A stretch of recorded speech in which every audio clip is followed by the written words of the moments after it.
Well, you won't believe these epic shutdowns. Celebrities are no strangers to odd questions during interviews, but sometimes it's clear these questions are less about curiosity and more about pushing an ideological agenda. But what happens when these stars decide to push back? Well, that's when things get really interesting. From Matthew McConaughey to Tom Hardy, today we've got some of the most legendary moments that you'll ever see. As always, make sure to subscribe and hit the notification bell for more videos just like this. You do have this digital show. How do you go about picking the guests for the show? Just people I think are funny. See, I could never do a regular talk show because you've got to fill the container every night. Right. And there's just not enough people that I really want to talk to. I have noticed that most of the guests are mostly white males of 22 episodes. Yeah, that you've let's had. get into that. No, Oh, this really pisses me off. But Well, go no, ahead. no, Really pisses me off. And in case you were wondering, that's BuzzFeed business editor Peter Lorre trying to put Jerry Seinfeld on the spot for most of his show's guests being white males. But it's nothing new for the legendary comedian because he's always faced such allegations ever since the days of the NBC sitcom that shot him to stardom. What makes this even funnier is that they had a B-roll of Chris Rock appearing on Jerry's show, so you know the reporter's trying to push a narrative here. It didn't end there, however, and Jerry proved their hypocrisy with his quick wit. but you Take a look over here, Peter. What do you see? A lot of whiteys. What's going on here? People think it's the census or something. I mean, this has got to represent the actual pie chart of America. Who cares? It's just funny. You know, funny is the world that I live in. You're funny, I'm interested. You're not funny, I'm not interested. Okay. And I have no interest in gender or race or anything like that, but everyone else is kind of with their little calculating, is this the exact right mix?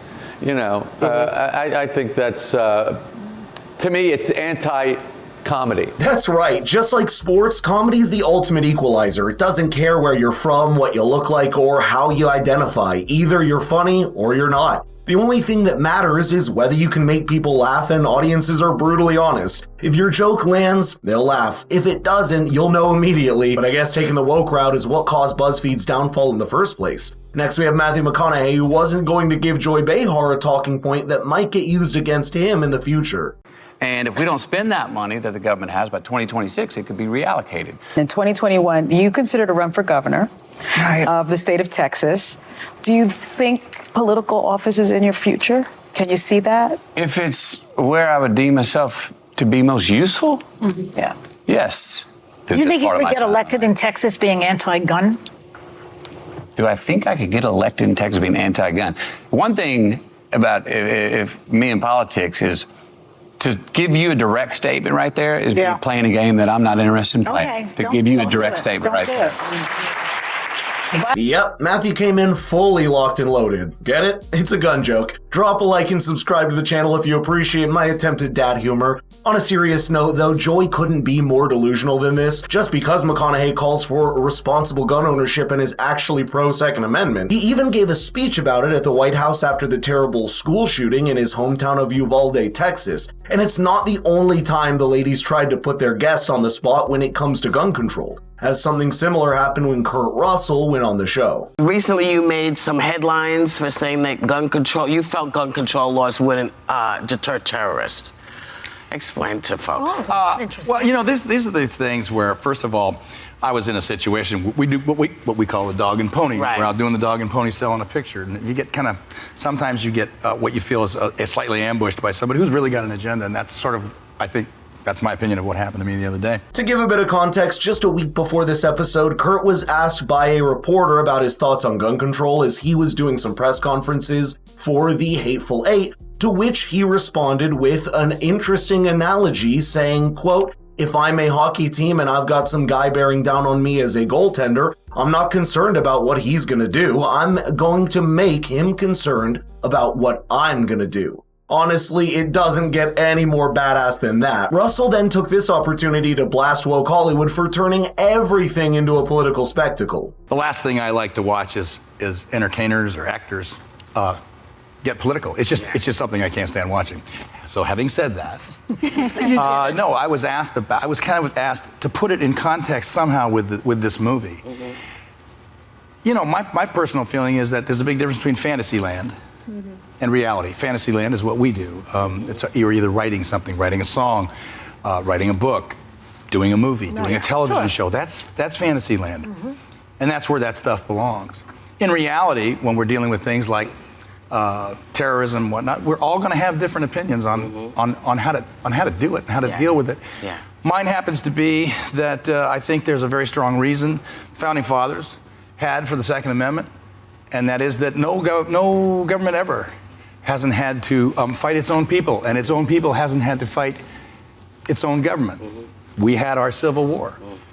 He's spot on. The reason we get some of these absurd takes from Hollywood celebrities is that they live in a bubble, which is nothing but an insulated world where reality gets traded for carefully curated fantasy. But nothing comes close to the bizarre question Tom Hardy got as he was doing a press conference for the movie Legend. Given interviews you've done in the past, your own sexuality seems a bit more ambiguous. Do you find it hard for celebrities to talk to media about their sexuality?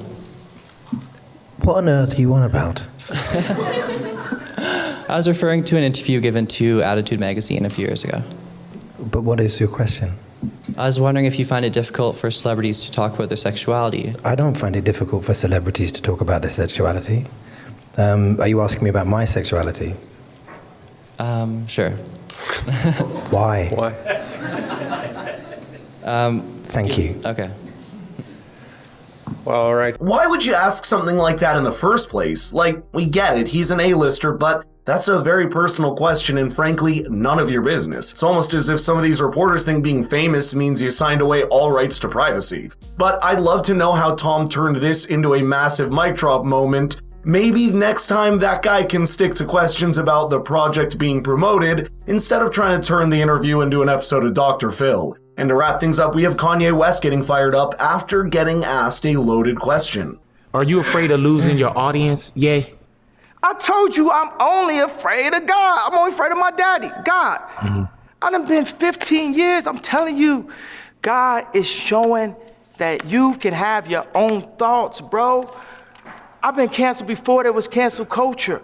Who told you that my career would be over? The same people that are telling you that you can't have a right to say who you will vote for, those people will be soon to take Jesus out to school. Those people will be soon to remove Jesus, period, from America. Whatever you think of his endless controversies and weird antics, you cannot deny Kanye always enjoyed a strong connection with his fan base and is arguably the second most influential rapper of all time, right after Tupac. But I'd love to know your thoughts here, so let's get the conversation rolling in the comments down below. By the way, if you want your friends to see these epic shutdowns, please share the video with them. Thank you for watching, and I'll see you in the next one.